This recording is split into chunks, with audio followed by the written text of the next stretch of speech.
नमस्कार साथियों। नया साल आ गया है और एक बहुत ही संघर्ष भरा साल 2020 समाप्त हो गया। तो मैं नए साल कोई विषय पर वीडियो नहीं बना करके एक कहानी के साथ शुरू करना चाहता हूं। हम लोग किसी चीज़ का निष्कर्ष बहुत जल्दी निकाल लेते हैं। कोई छोटी सी अच्छी घटना होती है तो हम लोग उसको अच्छा मान लेते हैं। अगर कोई छोटी सी अच्छी ख़राब घटना होती है तो हम लोग उसे बहुत ही ख़राब मान लेते हैं और तुरंत उसके निष्कर्ष निकाल लेने में लग जाते हैं। लेकिन आज की ये कहानी आपको इस बात पर विवश करेगी कि आप किसी घटना पर तुरंत निष्कर्ष ना निकालें। ये कहानी इस प्रकार है कि एक गांव में एक बुजुर्ग व्यक्ति रहता था, किसान रहता था। वह एक घोड़ा पाला था, छोटा सा घोड़ा का बच्चा था। वह घोड़ा धीरे धीरे बड़ा हुआ। उस घोड़े को बहुत अच्छा से किसान खिलाता पिलाता था, उसकी देखभाल बहुत अच्छा तरीके से करता था, जिसके कारण जब घोड़ा जवान हुआ तो बहुत ही तगड़ा हुआ और वो देखने लायक घोड़ा था। अर्थात वह जिधर से गुजरता था हर की दृष्टि उस पर टिक जाती थी। उसकी चाल बहुत अच्छी थी, उसको देखने में बहुत ही वो मनोरम लगता था। उसके घोड़े की चर्चा दूर दूर के गाँव तक फैल गई, यहाँ तक कि उस राज्य के राजा तक पहुँच गई। तो उस राज्य के राजा ने अपने सैनिकों को भेजा कि जाओ उस किसान से मुँहमांगा दाम उसको दे करके उस घोड़े को ले आओ। तो राजा के सैनिक आए और किसान को बोले कि भाई घोड़ा दे दो, राजा साहब मांगे हैं, तुम चाहे जितना भी दाम ले लो, जितना तुम कह सकते हो, जितना तुम मांग सकते हो उतना दाम तुम्हें मिलेगा। तो किसान ने कहा कि ये घोड़ा बेचने की चीज़ नहीं है, इस घोड़े को मैंने अपने बच्चे की तरह पाला है, इसलिए इसकी कोई कीमत नहीं है, मैं घोड़ा नहीं बेचूंगा। गांव वालों ने समझाया कि भाई मुँह मांगा दाम मिल रहा है, तुम इस पैसे से ऐसे ऐसे कितने घोड़े ले सकते हो, तो ले लो। तुम राजा से क्यों दुश्मनी मोल ले रहे हो? राजा से दुश्मनी मोल लेना ठीक बात नहीं है। लेकिन किसान ने किसी की बात नहीं सुनी और उन्होंने घोड़ा नहीं दिया। तो इस तरह से पूरे गांव में चर्चा हो गई कि बहुत बुरा हुआ, किसान ने बहुत बुरा किया, उसे घोड़ा बेच देना चाहिए था, राजा को दे देना चाहिए था, राजा से दुश्मनी मोल लेकर के उन्होंने अच्छा नहीं किया। सारे गांव में एक ही चर्चा थी कि बहुत बुरा हुआ।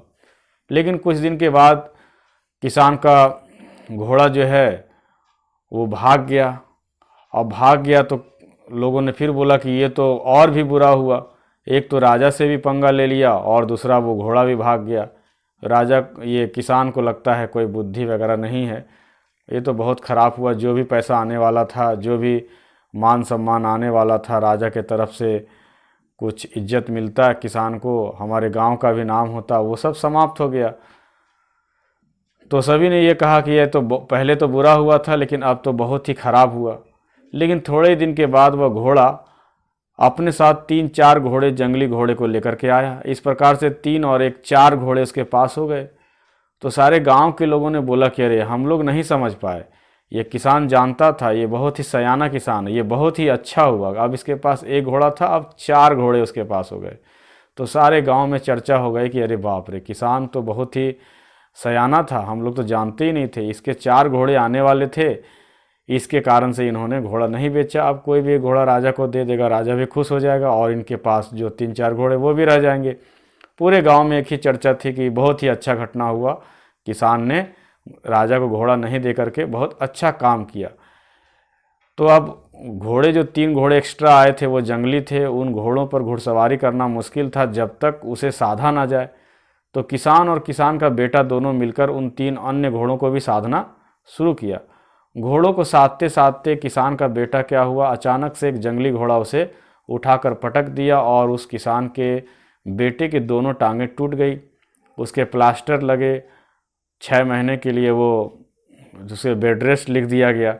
तो फिर गांव वालों ने बोला कि ये बहुत बुरा हुआ, बेचारा बूढ़ा किसान को उसका जवान बेटा उसे पालता पोसता, उसे सेवा करता, लेकिन ये तो उल्टा हो गया कि अब किसान को ही अपने जवान बेटे की सेवा करनी पड़ रही है। पूरे गांव में चर्चा हो गई कि ये बहुत बुरा हुआ, बेचारे किसान के साथ बहुत अन्याय हुआ।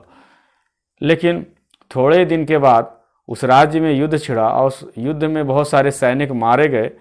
तो जो जवान लोग थे, स्वस्थ लोग थे, उन लोगों की जबरन सेना में भर्ती की जाने लगी। तो उस गांव के भी सभी जवानों की सेना में भर्ती की जाने लगी। लेकिन किसान का बेटा का दोनों पैर में तो प्लास्टर लगा हुआ था, तो किसान का बेटा को भर्ती नहीं किया गया। उसमें बहुत सारे जवान जो है वो शहीद हुए, लेकिन किसान का बेटा सेना में गया भी नहीं, शहीद नहीं हुआ। तो मैं ये नहीं कहूँगा कि देश की सेवा में नहीं जाना चाहिए, देश की सेवा में ज़रूर जाना चाहिए, उसे भागने की बात मैं नहीं कह रहा हूँ। लेकिन फिर भी गांव के लोगों ने बोला कि देखो ये तो अच्छा हुआ, हम लोग के बच्चे मारे गए, हम लोग के बच्चे शहीद हो गए, और इनका बच्चा 6 महीने की बात है, 6 महीने के बाद फिर से सही हो जाएगा। तो साथियों, इस तरह से उस किसान के साथ कई बार घटनाएं हुई, जिससे कि गांव के लोगों ने कभी अच्छा कहा, कभी बुरा कहा, कभी गांव के लोगों ने दूरदृष्टि नहीं दिखाई, लेकिन वो किसान हमेशा तटस्थ रहा और कहा कि जो होता है वो अच्छा ही होता है। बार बार जब राजा का सैनिक घोड़ा लेने के लिए आया था, वो घोड़ा नहीं दिया, लोगों ने कहा बहुत बुरा हुआ, लेकिन किसान बोला कि जो हुआ अच्छा ही हुआ। फिर घोड़ा भाग गया, तब भी लोगों ने बोला कि बहुत बुरा हुआ। किसान उस समय ही बोला कि जो हुआ अच्छा ही हुआ, जो होता है वो अच्छा ही होता है।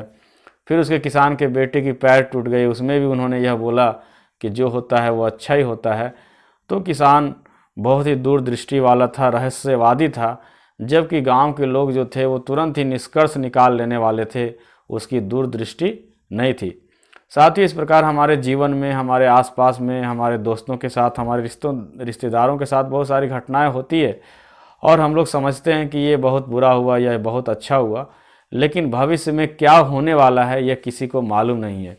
सोचिए कि स्वामी विवेकानंद की हालत एक समय ऐसी हो गई थी कि उसके पिताजी की मौत हो गई थी, और वो दर दर भटक रहे थे नौकरी के लिए। एक प्रतिभावान छात्र होने के बावजूद भी उन्हें नौकरी नहीं मिल पा रही थी।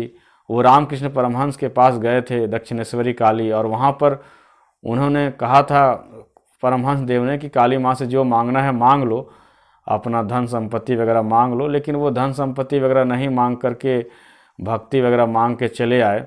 सोच लीजिए कि अगर विवेकानंद को नौकरी मिल गया रहता तो एक बहुत सुंदर अवसर हुआ रहता, उससे ज़्यादा नहीं, एक युग पुरुष नहीं हुए रहते, एक भारतीय संस्कृति के जो पहचान बने विवेकानंद, वो नहीं हुआ रहता।